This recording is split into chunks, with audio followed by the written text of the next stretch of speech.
relayed it directly. When our prophet says, oh, I'm old, I needed a son that will carry on the legacy. The prophet was not asking for heirs in order to succeed him, but the one that will carry on the legacy of prophethood.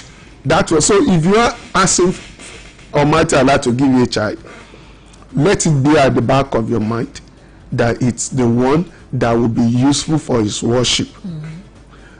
Those ones that are out there, they are kids in the hand of their parents too. So one, it underscores the importance of believing in Almighty Allah that is the one that can do it, and you specify what exactly you want. Having the right intention. Yes. Now, when Almighty Allah, it's a long story. I don't want to, I just want to bring it succinctly so that we'll be able to cover a lot of ground during this discourse. So he requested it. The rest is story. Almighty Allah listened to him, and he said in that, even the verse that followed, and we gave him the tiding of. So Almighty Allah gave him the glad tiding that he's going to have it. So when he had it, so when you are asking for something from Almighty Allah, you could also, spite it with promise. Oh Allah, if you give me this, I will thank you. But never spite it with something you really cannot do. So he said, well, if you give it to me, the first intention was to make that boy somebody that will carry on the seal of prophethood. So he now said, okay, if you do that, the whole of the son will be dedicated to your worship. So you know what? That's one thing that we all need to know. Apart from the way it's very related, and we are giving the commentaries and the meaning in Arabic, there are a lot of meaning of glorious Quran that are so much peculiar to your situation. As you are doing it, if you can think about it, you have the reference in the Holy Quran. So when Almighty Allah checked Prophet Ibrahim's heart, he knew that before it used to be love of Allah, the fear of Allah only that is found in his heart, nothing more. So by the time he has a son, how will you have a son you will not love him? Especially at that age. At that age. How will you have a baby girl you will not appreciate them as you see them growing? The promise, they become promise in your heart that you will become this, you will become this, you get this, and you will protect them.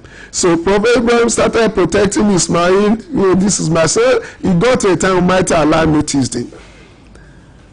Previously in your heart, we were the only one in it. Now you have seconded our fear, our taqwa with another love. You found another love in your heart. Why?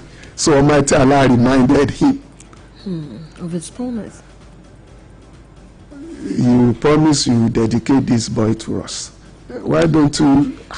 So it was a very difficult thing to do. But today we are celebrating a wonderful prophet. We have read the history of a prophet who ran away from the work, Yunus, where Almighty Allah asked him, he couldn't endure people. So he decided to run away from the message. So the rest is story. We'll had a lot of that. But this one said, face it. So when we have problem in our lives, one of the lessons that we could deduce from that is that you face it. You don't run away from it. Your courage could kill that problem. So if someone courage told the boy, don't say your boy, your children are your kid. They will amaze you sometimes when you dialogue with them and they give you some responses. And Prophet Ibrahim was like, let me discuss with this boy. If he says no, I will tell Almighty Allah, this boy says no. That was, that one was not recorded, but that is I would think.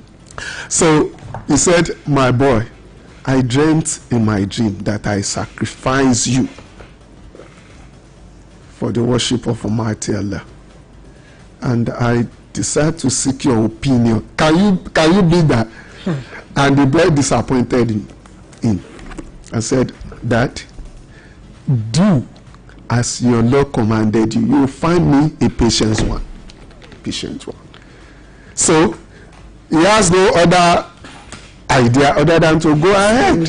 So Almighty Allah just granted him the leave when he's observed that he actually is going to do it. So Almighty Allah said, okay. For you agreed to do it, we just tested your faith and we find you a truthful one. So worry not. Do not care. So Almighty Allah replaced the soul of Prophet Ismail with that ram. Now, if I may not take much of the time, I also want to mention a strong sperm count. The woman too has no issues, scientifically checked, and they had no issue. So that brings us to the fact that it's Almighty Allah that does it. So the woman that waited patiently for as long as that period to eventually have that, it means that hope not lost in Almighty Allah. Now we're coming to the duo, the father and the child. We are the one that lay foundation of Kaaba. So that's also what we need to know, because the Hajj, the one of the hallmark of that Hajj is the circumambulation of Kaaba, the Holy Mosque. Who built it? How did they build it? And there is another story that women need to learn. How has life been to you people? Ismail came back and said, and did I have a fist? I said, yes. So one old man came in, he said that Almighty Allah has been blessing us, we've been getting this and that. And in that narration, because I'm narrating a hadith related by Abu Hurairah, it can be found in the Sahih Bukhari. He said, and that woman, they never ate in the previous night. What they're going to eat in the morning is not certain. But he just shielded that fact. So when the father was going, and the prophet said, well, tell your husband to keep this door. This is a very good door. So he mentioned it to the husband. When the husband came back, he said, oh, that's my father. He said, you are a good wife and you should be kept. All right. That your father is not able to buy you clothes this festive season doesn't mean that your father is not good. In fact, children will grow up to the father. You will know what fathers pass through to put food on your table. So that your father didn't take you out doesn't mean that your father is not fantastic. So that you are not able to cook even in your home. Almighty Allah is so wonderful. He knew what was going to pass through in the nearest future. So he said, when you slaughter the animal, divide into three. He never asks you to eat all. No. It means that there will be people that will not be able to slaughter one this year. It doesn't mean they will not slaughter next year. Time. It doesn't mean that even before the month runs out, it doesn't mean that they will not be able to afford huge one. But for now, Almighty Allah it's a test of faith. Just the way he tested Prophet Ibrahim, and he endured. So you too should endure. You that you are not able to slaughter a ram this year, you may be the one that will load the trailer of ram and be distributing to people in the nearest future. All right, thank you for that thoroughly insightful background to Idul Adha. So let's move on to the Arafat Day. Okay. I know that is another day that is very, very significant in this month and in the on the Islamic calendar.